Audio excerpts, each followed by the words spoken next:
Today I'm showing you a build specifically made for gold players and below. You don't need much APM, you don't need much micro, you can just jam out and kill a ton of things. Right now I'm at like 80% win rate with this build in Gold League. I'm about to cross over into Platinum. And it's a really easy build to follow. I took a little bit of a variation, some more popular pro player builds, and then just modified it instead of doing knights or anything that requires much micro, such as archers. I end up just spamming barracks with Earl guards. Really easy. You just need 100 food, 200 gold to make these. So 6 food vills, 2 gold vills equals 1 sustained Earl guard production. And I'm able to get like 2 or 3 of these going at a time around 12 minutes. So I want to show you a game that executes this. The age up timings are about 4 minutes for feudal age and about 9 minutes for castle age, depending on the game. We're going to actually show, you can see all the victories here. I've done a lot of skirmishes. I highly recommend practicing, kind of getting those timings down. Once you're around 9 minutes on the castle age and about 4 minutes, a little after 4 minutes on the age 2, I think you can just go ahead and jump in. So I'm going to show you this game. It's about 13 minutes long. We're going to fast forward through most of it, and I'm just going to go over the build order. Now, since this is a real ladder game, it's not optimized perfectly, and I'm going to tell you where I screw up and what I should be doing during this game. So first off, go right onto the sheep, and then from the sheep, we're going to rally to the gold vein. Now, this gold vein is very, very forward, very exposed. Now, the one downside to House of Lancaster as you're going through these builds is you're going to have to reallocate workers once you go to age 2. I haven't found a way not to do this. So what I do right around this period, you can see I'm reallocating my food vills and putting 4 on wood. And I probably rally to gold. I like to rally at least a couple workers to gold and then have these. So that equals 5. And then I usually wait till I get 100 stone in the outcropping and send those over there. So usually about 6 or 7 on gold by the time the age 3 landmark is built. Now in this game, I overcollect on gold or on stone. Always look at this as soon as this hits 1100. Get off of that stone, reallocate those workers. Right now I should be off the workers, but I did not do that because we're only going to be making 1 manor. Now that manor, based on what we have here, we have just such a spread out of resources. Probably the best place for a manor would be like right here. Have them all on wood. You got the food. And then maybe a second manor over here once you get another 100 stone. Now, I actually end up going 200 stone here.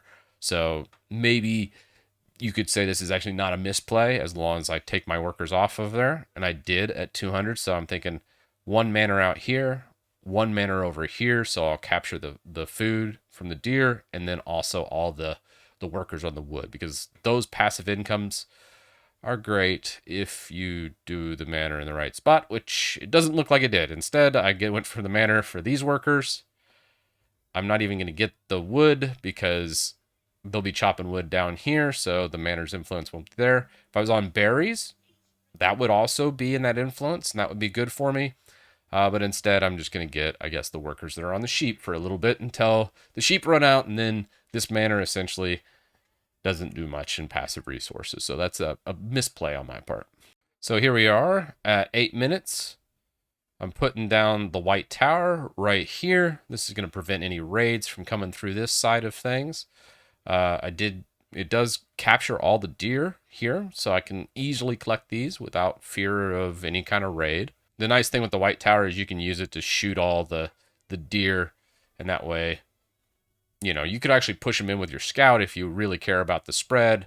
At the point, I was like, hey, I just need to get up and start building units.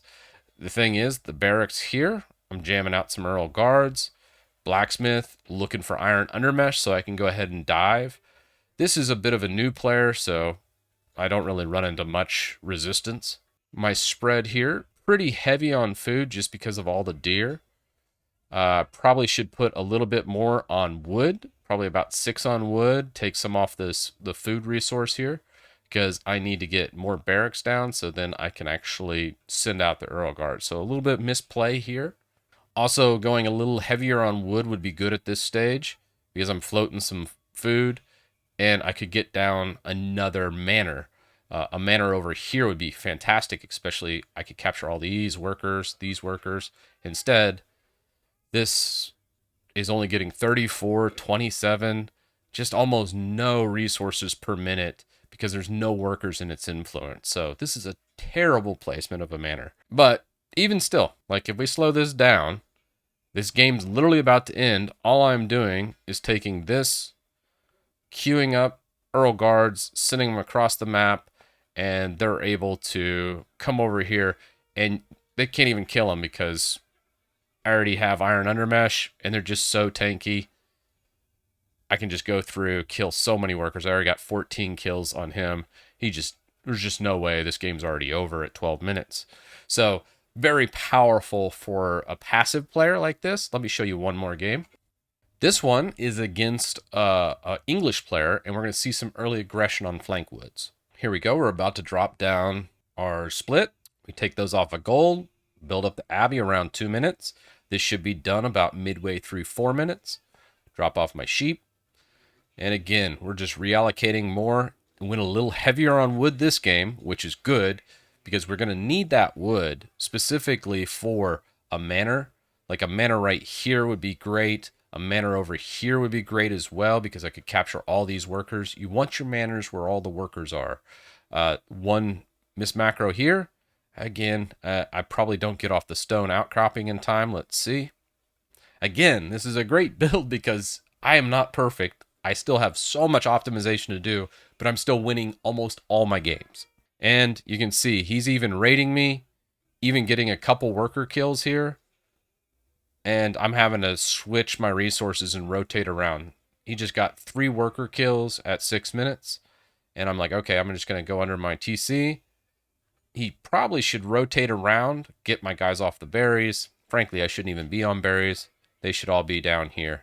But about 8 minutes in, we're getting close to an age up. You can see the macro. We have all these guys down. He's throwing these guys, rotating them around, looking for some easy kills. I see him. I'm like, okay, I'm going to come down here. We're just going to get those guys and then just put as many as we can on here. And he gets another worker kill. So we're 5 worker kills down and finish this age up. Now, White Tower, I would have liked to secure a resource with this, but in this game, you know, English Longbow Rush, it's a classic. Gotta love it.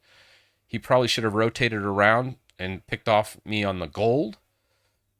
And he does not have enough to dive just yet. And I already have my king, all those Earl guards. Oh, they're chasing the longbows around. So there they are. Also, when I have some gold, extra gold right here, should be doing that. I should already have my manor down, but I'm a little frazzled from the old classic longbow rush. I already got angled, or I already got wedge rivets and iron undermesh, so these guys are super tanky. Those longbows are almost doing nothing to me now. So now I just got to get a stable down, or not a stable, but I even drop an archery range. I think the big thing I was looking at here was the man-at-arms. So I modified this one a little bit because I saw the men-at-arms to try and tank my Earl guards, and I was like, okay, I'll just build crossbows then, and we should be able to take out most of these guys.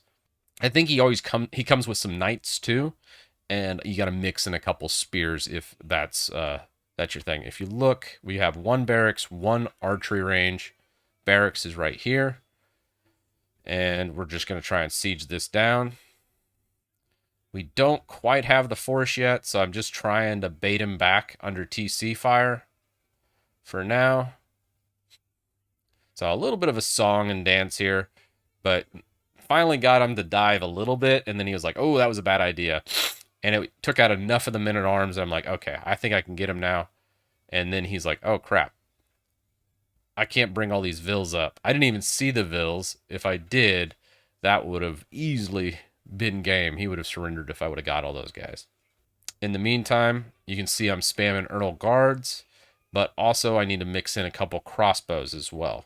He's up to Castle Age with the keep again. So White Tower, it's so powerful. You just can't dive a White Tower. unless you just have an overwhelming force. Even then, it's all best just to treb it, or maybe if you've already taken out his army, you could do some rams, but typically I always end up trebbing white towers if I need to go through it. But he has no defenses on the right side here, so a smart person would just go to the right side here and flank the entire position. So I'm starting to build up some units.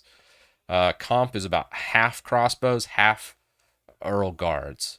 And as soon as I see the white tower, I'm like, oh, nope, no way in hell I'm going under that. That will be just certain death for me. So I toss in a couple spears there because I figure he'll be doing some knights as well. And if you look, he's actually building up 3, 4, 5 knights, which into crossbow, like a heavy crossbow comp like this, I don't think that's going to do too well. And I'm like, all right, let's not play around with that. Let's go ahead and try and do some eco damage. So we're going to get this down, siege it down, and then get some of these. Now he's going to go right into that white tower, and I didn't even see they're getting me on the side here. You see how powerful that white tower is. And I dive badly, lose a ton of units here. Should have pulled back. And if you have a low unit, like some of these units that are really low, what you can also do is take those low units, bring them back to the Abbey over here, heal them up. This will make a world of difference. So let's say you have a bunch of damaged Earl Guards. As they get damaged, I like to assign them to like group 5 and just take group 5, send them over here, and then just wait for them to heal back up. It's almost like you got a free unit then. So he starts building up some stuff, but we're just churning out, just building those Earl Guards, some spears, and some crossbows. Because he does not have any resources. He's really low on food. And I'm going to try and get into his base here and then do more damage because I saw all these farms, which are pretty exposed. He still has his TC, but I think I can get into that farms and do a lot of damage. And if he doesn't have any food, he can't really do anything. Now, he could send the sheep back. He could be on the deer and the boar. So you need to be taking your scout around these pocket resources and make sure they aren't on these. If this white tower was positioned a little bit over to the left, you could have probably secured the boar as well. And that would have made a world of difference, as he would have been able to produce quite a bit more units than he has here. But as it stands, I'm able to just kind of dive right in, get as many of these vills as I can, try to keep away from that white tower. And then we just siege down this and any extra farms, and there's just no food resources or any kind of worker resources available to him. Worker count is actually not as bad as you think, but he knew it was over at that point in time and taps out. Me just ignoring the white tower was the way to kind of win against the English, especially if you can get back in the base and kill some of those farms. And this is essentially kind of what I've been doing. Now, the one way to defeat this is this player out booms me with the Sengoku. And what he does is he goes on to bore a whole bunch. And I wasn't able to scout that out. And he was able to just have just a stupid good economy and resources to where I couldn't just rush him. So be careful of that. Be careful of early aggression, but also be careful of those pocket resources that can make someone boom. 2TC doesn't do very well against this because by the time the 2TC really starts to kick off, you're in his base. And he spent all those resources building the TC. So the worker difference isn't enough to really impact you as long as you're able to close that out. Either find the second TC and kill it or dive the main base. And this is the build order for all of that. I absolutely love this. It's fun. It's very versatile. You can just absolutely slay with House of Lancaster. I still suck at it.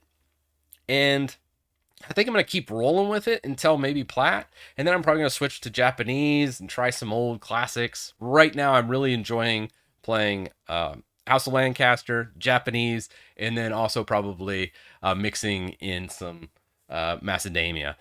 Specifically, the Valerian Guard Rush is so strong right now. That's probably the strongest build if you really want to climb. Macedamia is super easy to play and a lot easier than House of Lancaster, but I kind of got bored of it because it was a little too simple. So this is my solution.